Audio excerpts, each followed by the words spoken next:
श्री गणेशाय नमः। श्री सरस्वती नमः। श्री गुरुभ्यो नमः। जगद्गुरु नरेंद्राचार्य महाराज की जय। सद्गुरु काडसिद्धेश्वर महाराज की जय। संत शिरोमणि गजानन महाराज की जय। आद्य जगद्गुरु रामानंदाचार्य महाराज की जय। सियावल्लभ रामचंद्र की जय। गुरुर्ब्रह्मा गुरुर्विष्णु गुरुर्देवो महेश्वर गुरुर्साक्षात् परब्रह्म तस्मै श्री गुरवे नमः। सार्थ श्रीमद दासबोध दशक 18वा समास दुसरा सर्वज्ञ संग निरूपण। श्रीराम नेणपणे झाले ते झाले, झाले ते होऊन गेले, जाणतेपणे वर्तले पाहिजे नेमस्त। जाणत्याची संगती धरावी, जाणत्याची सेवा करावी, जाणत्याची सद्बुद्धी घ्यावी हळूहळू, जाणत्याचे संगतीने भजावे, जाणत्याचे संगतीने झिजावे, जाणत्याचे संगतीने रिझावे विवर विवरो। जाणता बोलेल तैसे बोलावे, जाणता सांगेल तैसे चालावे, जाणत्याचे ध्यान द्यावे नाना प्रकारी, जाणत्याचा काळ सार्थक, जाणत्याचा अध्यात्म विवेक, जाणत्याचे गुण अनेक अवघेत घ्यावे, जाणत्याचा भक्ती मार्ग, जाणत्याचा वैराग्य योग, जाणत्याचा अवघा प्रसंग समजून घ्यावा। पुंडलिक वरदे हरी विठ्ठल। श्री ज्ञानदेव तुकाराम पंढरीनाथ महाराज की जय। जगद्गुरु नरेंद्राचार्य महाराज की जय। श्री गुरुदेव। अनंत श्री विभूषी जगद्गुरु रामानंदाचार्य श्री स्वामी नरेंद्राचार्यजी महाराज यांच्या परमपावन दिव्य चरणकमलांना भावपूर्ण वंदन करून इथं संतसंघासाठी उपस्थित असलेले सर्व भाविक गुरुबंधू आणि गुरुभगिनी या सर्वांना सांप्रदायिक पद्धतीने श्री गुरुदेव। भाविको, समर्थ रामदास स्वामींनी आपल्या दासबोध या ग्रंथातील दशक 18 समास दुसरा यामध्ये सर्वज्ञ संघ निरूपण या समासाच्या माध्यमातून साधकाने आपल्या आत्मिक उन्नतीसाठी आणि सर्वांगीण विकासासाठी सर्वज्ञांचा अर्थातच आत्मसाक्षात्कारी संतांच्या सहवासात येऊन त्यांच्याकडून कोणत्या गोष्टी शिकाव्यात याविषयी अतिशय सुंदर असं मार्गदर्शन या समासाच्या माध्यमातून केलेले आहे। भाविको, आपण मागील आठवड्यामध्ये पाहिलं की देवस्थान निरूपण अर्थात त्या याच्यामध्ये सांगितलेलं होतं की आपली जी अज्ञान बुद्धी असते की आपण या देवाला नाही तर त्या देवाला, त्या देवात नाही तर त्या देवाला, म्हणजे आपल्याकडे 33 कोटी ज्या देवदेवता आहेत ह्या देवदेवतांची आपण प्रत्येक वेळेला नावं घेत असतो किंवा पूजा अर्चा करत असतो। आणि त्यामुळं काय होतं तर आपली जी श्रद्धा असते, जी निष्ठा असते, भक्ती प्रेम जिव्हाळा जो असतो तो एका ठाई राहिलेला नसतो आणि म्हणूनच आपली काय अवस्था होते तर आपणाला खरा देव आहे तो कळत नाही। आणि इथं एक छोटीशी ओळ मला गावीशी वाटते बघा, एका कवीनं सांगितलेलं आहे, हिंद देश के निवासी सभी जन एक है, रंग रूप वेश भाषा चाहे अनेक है. काय सांगितलं तर त्या कवीनं की ह्या हिंदुस्थानामध्ये राहणारे सगळे आपण भारतीय म्हणून राहतो. मग वेगवेगळ्या प्रांतामध्ये वेगवेगळे वेश असतील, वेगवेगळ्या वेशभूषा करत असतील, वेगवेगळ्या भाषा असतील, काही असलं तरी सगळीजण आपण काय म्हणत असतो तर आम्ही भारतीय आहोत. आणि त्याचप्रमाणे आपण जरी समजा वेगवेगळ्या देवतांवरती आपली भक्ती असली तरी एक आपलं कुठेतरी श्रद्धास्थान निश्चित असायला पाहिजे. आणि म्हणूनच आपणाला या समासाच्या माध्यमातून समर्थांनी काय सांगितलेलं आहे तर सर्वज्ञाचा संग धरायला सांगितलं आहे. आता सर्वज्ञ इथं समर्थांनी कोणाला म्हटलेलं आहे तर समर्थ म्हणतात की वास्तविक पाहता अंतरात्माला ज्यांनी जाणलेलं आहे तोच या विश्वाचा करता हरता धरता असून त्यानेच हे विश्व निर्माण केलेलं आहे आणि त्याच्याच सत्तेनं हे सर्व काही घडत आहे. आणि त्यानं जरी हे विश्व निर्माण केलेलं असलं तरीसुद्धा तो या सर्वांपासून वेगळा आहे. हे ज्यांनी आपल्या आत्मविवेक बुद्धीनं जाणलेलं आहे त्यांनाच खरं तर त्यांनी काय म्हटलेलं तर सर्वज्ञ म्हणलेलं आहे. आत्मसाक्षात्कारी संत असं म्हटलेलं आहे. आणि अशा संतांच्या सहवासात जाऊन त्यांनी हे अनेकातलं जे एकत्व आहे ते आपणाला शोधायला सांगितलेलं आहे. आणि बघा असे जे आत्मसाक्षात्कारी संत असतात हे आत्मसाक्षात्कारी संत काय करतात तर त्यांना ह्यातलं जे तत्व आहे हे तत्व कळलेलं असतं की मी बाबा देह नाही आहे तर करता हरता सर्व कोण आहे तर तो परमात्मा आहे. चालविता बोलविता सगळा धनी कोण आहे तर म्हणूनच म्हणतात की माझी आबले नाही मी बोलतो बोलविता धनी वेगळाची असे. म्हणजे कोण हे कर्म करून घेत असतो तर अंतरात्म्याच्या माध्यमातून हे सगळे देहाचे व्यवहार चालत असतात. आणि म्हणूनच जगद्गुरु श्री म्हणतात की देहाचे व्यवहार चालती अलिप्त सर्व काळ आहे गण्यासाक्षीभूत. अर्थातच त्यांनी आपल्या समोर जे इष्टदैवत आहे जे आराध्य दैवत आहे ह्या आराध्य दैवताला समोर ठेवलेले त्याच्याशी जे अखंड अनुसंधान त्यांनी साधलेलं आहे त्यांच्याशी अखंड ध्यान लावलेलं आहे. आणि म्हणूनच त्यांचं जे चित्त आहे ते कुठेही विचलित होत नाही. जरी समजा हा जो देह आहे हा देह त्या प्रपंचामध्ये जरी राहिला तरीसुद्धा त्यांचं संपूर्ण लक्ष जे असते ते कुठं असतं तर त्या परमात्म्याशी एकरूप झालेलं असतं. आणि म्हणूनच भगवान श्रीकृष्ण जे आहेत ह्या भगवान श्रीकृष्ण अगदी ठामपणे सांगतात त्यांनी 16,108 स्त्रियांबरोबर ते विवाहबद्ध झालेले होते तरीसुद्धा ते स्वतःला अजन्म ब्रह्मचारी समजत होते. तर त्याच्याही पुढे जाऊन दुर्वासऋषी होते. हे दुर्वासऋषी काय करत त्यांनी काय केलं तर ज्या गोपिका होत्या ह्या गोपिकांनी आणलेलं जे अन्न होतं ते अन्न सगळं भक्षण केलं तरीसुद्धा त्यांनी काय म्हटलं तर मी जर अजन्म निराहारी असेन तर ही यमुनामाई तुम्हाला वाट देईल. भाविको आपल्याला इथं सांगण्याचं तात्पर्य काय तर त्यांनी काय केलं त्यांनी काय समजलं तर करता हरता धरता सगळा कोण आहे तर परमेश्वर आहे. आणि याच्या उलट आपली परिस्थिती काय होत असते तर मी करता हा एक अभिमान आपल्यामध्ये बळावलेला असतो. आणि हा जो अभिमान आहे तो अभिमान सद्गुरू काय करत असतात तर हळूहळू आपल्या प्रवचनाच्या माध्यमातून ते काढत असतात. ते कसा एक छोटासा प्रसंग सांग बघा. आपल्या सगळ्यांना माहीत आहेत लेले महाराज योगी अरविंद घोष. हे योगी अरविंद घोषांचे जे गुरु होते योगगुरू ते लेले महाराज होते. आणि ह्या लेले महाराजांच्याकडे ते योगाभ्यास शिकण्यासाठी म्हणून गेलेले असतात. आणि 4 दिवसानंतर तिथं त्यांचं वास्तव्य झालं. आणि दुसऱ्याच दिवशी त्यांना एका महासभेला भाषण द्यायचं होतं.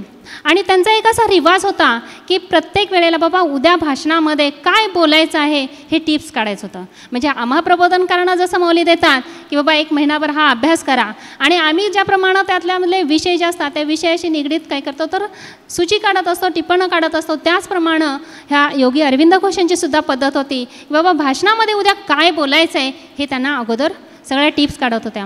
आणि ज्या वेळेला त्यांच्या लक्षात आलं की अरे उद्याच आपणाला ह्या सभेपुढे भाषण करायचं आहे त्यावेळेला त्यांना थोडीशी भीती वाटली. आणि त्यांनी लेले महाराजांना सांगितलं की उद्या मला हे काय करायचं तर एक भाषण करायचं आहे. त्यावेळेला लेले महाराजांनी सांगितलं की अरे आत्तापर्यंत तू योगसाधना तर केलेलीच आहेस पण तू अजून नेमका काय शिकलास.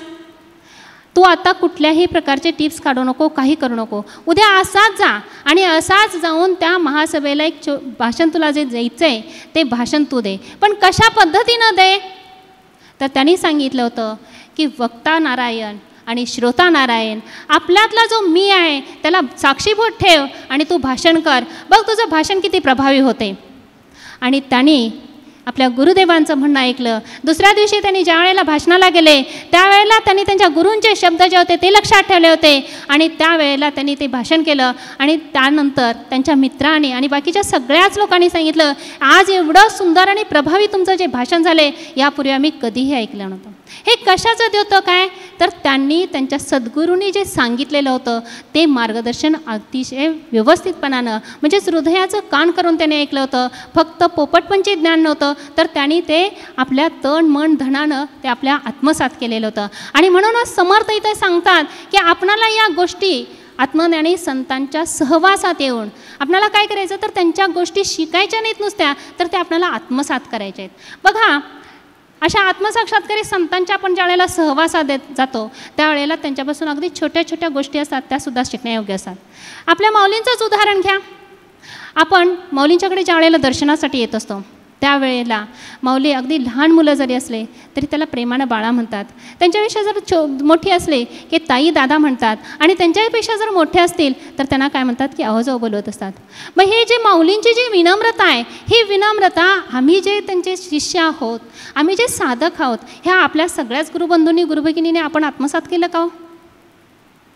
हा खरा तर आत्मचिंतनाचा विषय आहे. आणि म्हणूनच समर्थ रामदास स्वामी काय सांगतात की आपण साधू संतांच्या आत्मज्ञानी सद्गुरूंच्या सहवासात ज्या वेळेला येत असतो तर त्यांच्या जवळ राहायचं असतं. का तर त्यांचं जे जीवन असतं, सर्वांगीण जीवन आपणाला पाहायचं असतं, जवळून पाहायचं असतं, निरीक्षण करायचं असतं आणि त्याच्यातून आपण काहीतरी शिकायचं असतं. आणि त्यासाठी त्यांच्या सततचं जे सान्निध्य आहे हे सान्निध्य आपल्याला हवं असतं. म्हणजे सद्गुरूंचा जो सहवास असतो तो सहवास अतिशय महत्त्वाचा असतो. बघा, सद्गुरूंचा जो सहवास खरंच खूप छान आहे शब्द आहे. ज्या वेळेला आपण त्यांच्या सहवासात येतो त्यावेळेला आपल्यामध्ये काय होतं तर वैचारिक बदल होत असतात. बघा, बाहेर आपण ज्या वेळेला पडत असतो त्यावेळेला समाज, आपण ज्यांच्या संगतीमध्ये राहतो, ज्यांच्या सहवासात राहतो त्याच्यावरून आपलं समाज काय करत असतं तर मूल्यमापन करत असतो. बाबा हा कोणाच्या संगतीमध्ये आहे त्याच्यावरून त्याची किंमत ठरवली जाते.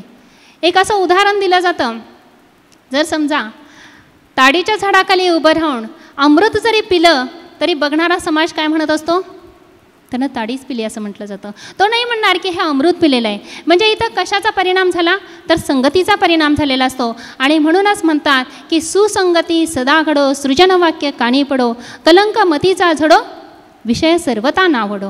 अशासाठी आपण कोणाच्या संगतीत यायचं तर यासाठी आपल्याला समर्थांनी सांगितलं की आपला जर आत्मोद्धार करायचा असले, आपली जर आत्मिक उन्नती जर साधायची असली तर आपणाला आत्मज्ञानी संतांच्याकडे शरण आलं पाहिजे, त्यांच्या सहवासात राहिलं पाहिजे आणि त्यांची जी काही शिकवण आहे ती शिकवण आपण आत्मसात करायला पाहिजे. भाविको, सांगायला मलासुद्धा थोडासा अभिमान नाही म्हणणार पण खूप आनंद वाटेल की ज्या वेळेला मी पहिल्यांदा माऊलींच्या सहवासात आले ते माझ्या आईवडिलांच्या पुण्याईमुळं. आईवडिलांनी मला इथं घेऊन आले आणि आईवडिलांनी मला घेतल्यामुळं हा मार्ग मला मिळाले. माझं जे आराध्य दैवत ते म्हणजे प्रभू रामचंद्र आणि प्रभू रामचंद्रांचे जे 3 विचार होतात की एक वचनी, एक बाणी, एक पत्नी व्रतधारी, तो मी माझ्या जीवनामध्ये पाळण्याचा सद्गुरू कृपेनं आणि प्रभू रामचंद्रांच्या आशीर्वादाने मी पाळण्याचा सतत प्रयत्न केलेला आहे. काही अंशी ती माझ्याकडून चूक झाली असेल, परंतु मला वाटतं की मी माझ्या प्रामाणिकपणानं जेवढं मला करता येईल तेवढं मी हे वचन पाळण्याचा प्रयत्न केलेला आहे. आणि त्यांचंच ते आराध्य दैवताचं जे पुण्य होतं तेच पुण्य फळाला आलं आणि गुरुमौलींचं मला चरण भेटलं. ह्या माझ्या वडिलांच्यामुळं मी या संप्रदायामध्ये आले आणि त्या वडिलांनी मला मार्ग दाखवलं आणि गुरुमौलींनी मला घडवण्यासाठी म्हणून निकमताई आणि निकमतात्यांच्या ओटीमध्ये टाकलं. आणि निकमतात्यांनी दोघांनी मला घडवण्याचा प्रयत्न केला. ताईने जी माऊलीने त्यांच्यावरती जबाबदारी जी सोपवली होती ती जबाबदारी अगदी यशस्वीपणानं पार पाडली आणि त्यांना खरंच ते आज मलासुद्धा वाटतं की त्यांनाही कृतार्थता वाटत असेल. आणि हा कशाचा परिणाम आहे तर तो एक संगतीचा परिणाम आहे. जिथं जाईल त्यांनी मला काय केलं तर बरोबर घेऊन गेलं. त्यांच्या संगतीमध्ये जीवनामधले जे काही वेगवेगळे प्रसंग असतात त्या प्रसंगामध्ये आपण कसं वागायचं, काय करायचं, कुठे कसं वागावं हे त्यांनी शिकवलं. हे कशामुळं घडलं गेलं तर आपण सद्गुरूंच्या सान्निध्यात आलं म्हणून. आणि पुढे जाऊन समर्थ रामदास स्वामी सांगतात की आपण ज्यांच्या सहवासात असतो त्यांच्याकडून दुसरा गुण कोणता शिकायचा तर सहनशीलता शिकली पाहिजे. बघा, आपल्याकडे जर सहनशीलता नसेल तर आपल्याला काय होतं तर पटकन राग येत असतो. आणि हा जो राग असतो हा राग अध्यात्मामध्ये विनाशाला कारणीभूत होत असतो.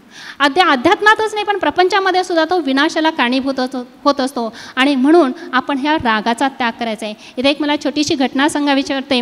आपणा सगळ्यांना माहीत आहेत की संत एकनाथ महाराज, हे संत एकनाथ महाराज एकदा गोदावरीच्या स्नानाला गेले होते. आंघोळ करून परत येत असताना एक यवन होता, त्या यवनाने त्यांच्या अंगावरती पाण थुंकला.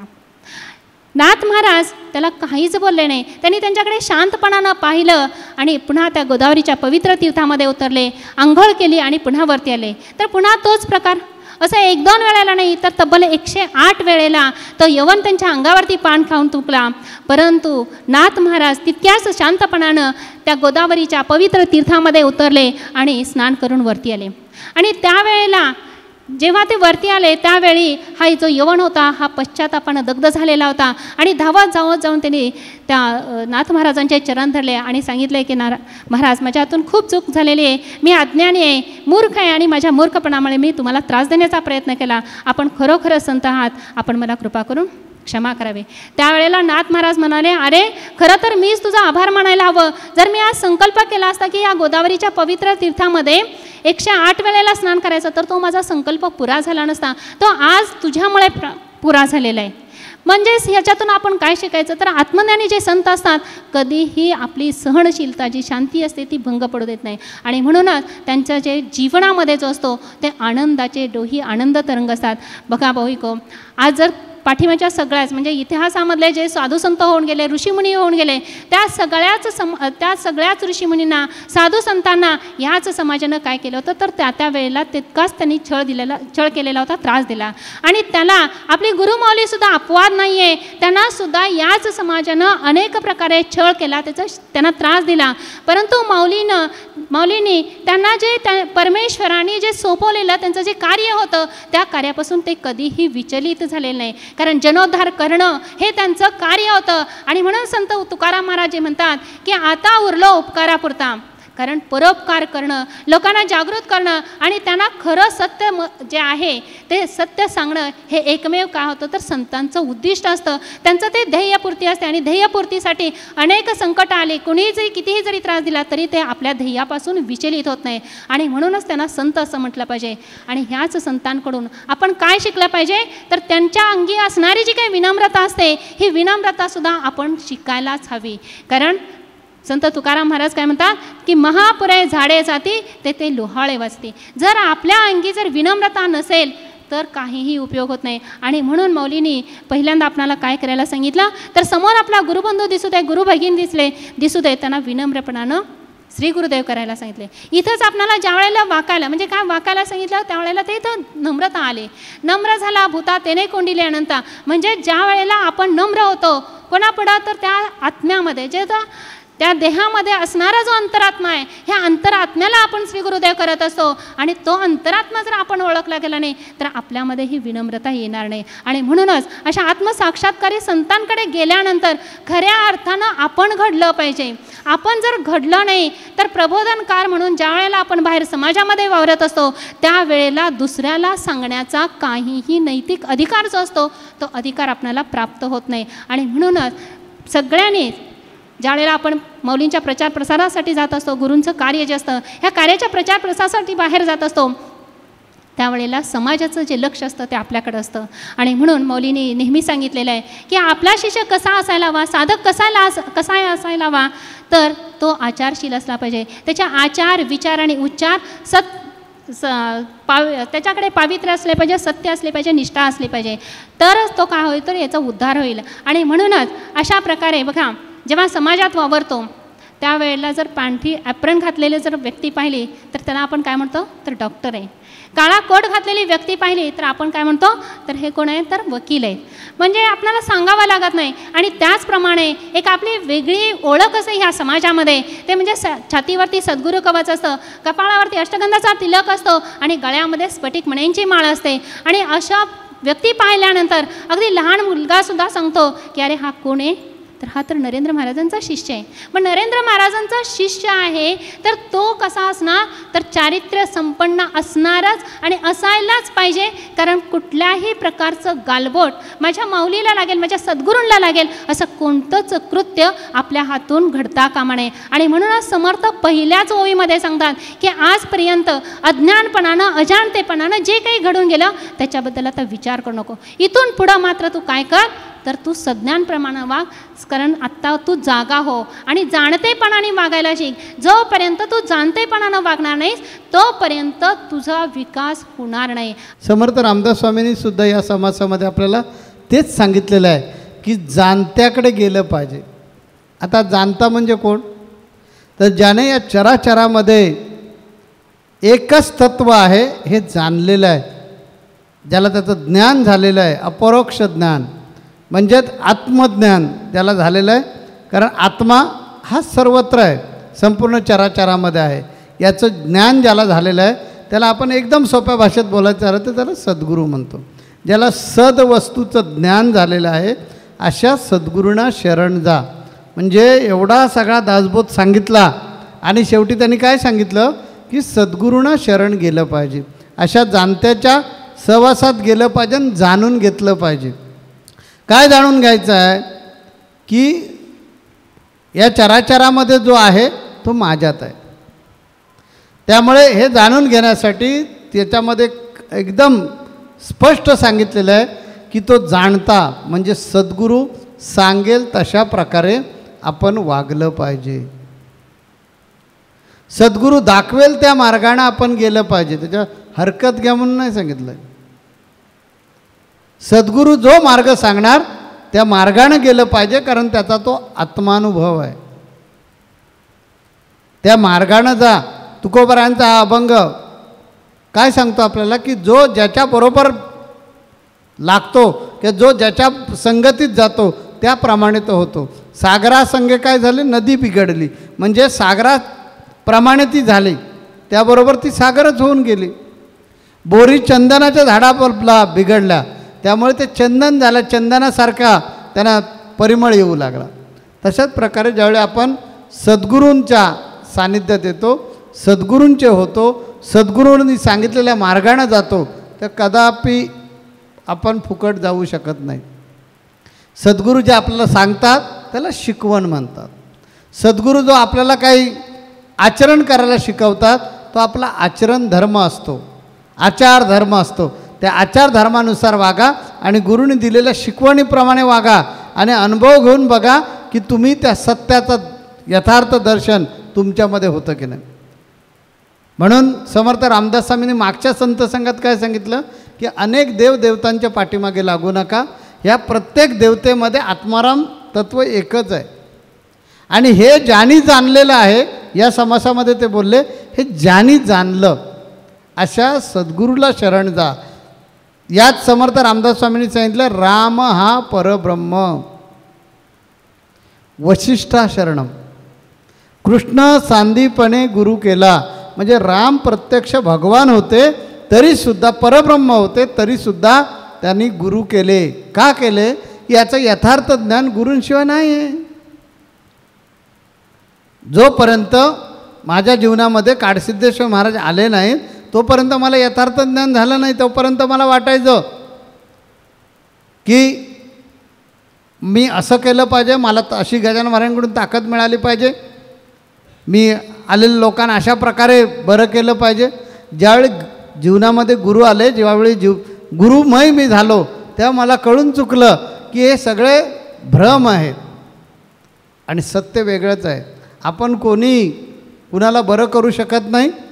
त्याचा आत्मा आणि माझा आत्मा एकच आहे. म्हणून बघा, आम्ही अनुग्रह घेतला, गुरु केल्यानंतर आमच्यात किती बदल झाला. तुम्ही मला नमस्कार केला शिष्याने, तर मी सुद्धा तुम्हाला नमस्कार करतो. तुम्ही असा नमस्कार केला की बघा आम्ही इथे हात लावतो आणि नमस्कार करतो. म्हणजे मी सुद्धा तुम्हाला नमस्कार करतो. का, तर हे गुरुकृपेमुळे कळलेलं आहे की संपूर्ण चराचरामध्ये तो आणि तो आणि तो एकमेव तोच आहे. वेगळ्या फॉर्ममध्ये तो आहे. फरक एवढाच आहे की तो तुम्हाला कळत नाही आहे, आपल्याला कळत नाही चर्मचक्षूमुळे. गुरूंच्या कृपेनं ज्ञानचक्षू प्राप्त झाले की तो आपल्याला संपूर्ण चराचरात आहे तो कळणार. म्हणून तर एकनाथ महाराजांनी गाढवाला पाणी पाजलं. तेव्हा ही दृष्टी येण्यासाठी जसं एकच उपास्य आपलं असलं पाहिजे, एकच, तोच माझा आई, तोच माझा भाऊ, तोच माझी बहीण, माझं जीवनाचं सर्वस्वच तो, अशा प्रकारे त्याच्यावर जीवभाव ठेवा आणि तो सांगेल त्याप्रमाणे आचरण करा. त्याने दिलेल्या मार्गानं जा, त्याने दिलेल्या शिकवणीचा अव्यय करू नका. अगदी डोळे बंद करा आणि त्यांनी सांगितलेल्या शिकवणीचं आचरण करायला सुरुवात करा. डोळे बंद करा म्हणजे आता शब्दशः अर्थ घेऊ नका. मला असं सांगायचं आहे की गुरुनी सांगितलं बोलणार असाल तर विनम्र बोला. त्यांनी सांगितलं ना, मग त्याच्यावर कुठलाही विचार न करता त्यांनी सांगितलं त्याप्रमाणे त्याचं आचरण करा. कधी कुणाला स्वप्नातसुद्धा फसवायचा प्रयत्न करू नका, कारण गुरुनी जो आपल्याला ही शिकवण दिलेली आहे हा त्यांचा स्वतःचा अनुभव आहे. त्या अनुभवातून निर्माण झालेली जी शिकवण आहे, त्या अनुभवातून त्यांनी जो आपला संदेश दिलेला आहे, त्या संदेशावर कुठल्याही प्रकारच्या हरकती न घेता त्यांनी सांगितलेल्या मार्गाने जाण्याचा प्रयत्न करा. जन्माचं कल्याण झाल्याशिवाय राहणार नाही. श्री गुरुदेव. जगद्गुरु नरेंद्राचार्य महाराज की जय. सद्गुरु काळसेश्वर महाराज की जय. संत शिरोमणी गजानन महाराज की जय. आद्य जगद्गुरु रामानंदाचार्य महाराज की जय. सिया वल्लभ रामचंद्र की जय.